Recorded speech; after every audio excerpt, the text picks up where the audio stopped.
பில்ல சைக்கிள் மாட்டிச்சுன்னு எடுக்க முடியலன்னு பாத்துன்னு இருக்கும்போது நம்ம ஏரியா பசங்க வந்து கறி சாப்பிடணும் போல இருக்குது அப்படின்றாங்க. நம்ம கிட்ட நயா பைசா இல்லடா அப்படின்னதுக்கு டேய் அங்க பாரு அப்படின்றானுங்க. அங்க என்னடா இருக்குது எட்டி பார்த்தா ஒரு மட்டன் முழுசா மேஞ்சி நினைச்சுங்க. அந்த ஆட்டுக்கு பக்கத்துல ஆட்டுக்காரனும் பத்துனு தான். எப்படியாச்சும் அந்த ஆட்டைய போட்டே ஆகணும். டேய் பசங்களா அவன் ஃபர்ஸ்ட் தூங்கிட்டானா பாருங்கடா. சரியான தூக்கத்துல இருக்கிறான். இந்நேரம் அவன் சொர்க்கத்துக்கே போயிருப்பான்.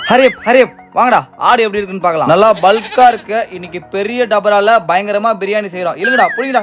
டேய் என்னடா வர மாட்டேங்குது. ஆடா பாவீங்களா இவன் எவ்வளவு பெரிய விஞ்ஞானியா இருந்தா ஆட்டை யாரும் திடீர்னு போக கூடாதுன்னு சொல்லிட்டு ஆட்டு கவுத்த கால்ல கட்டின்னு தூங்கினுறாங்க. நாங்க அப்பயும் விட்டுருவோமா அசாம அவுத்து எடுத்துட்டுமே கவுத்த. நாங்க பாட்டு சத்தம் போடாம அசாம ஆட்டை ஓட்டிட்டு போனா பெரிய ஆடு போதுன்னு சொல்லிட்டு மீதி இருக்க குட்டி ஆடுலாம் எங்க பின்னாடியே ஓடி வந்துச்சு. ஒரே கல்ல 4 மாங்காய்.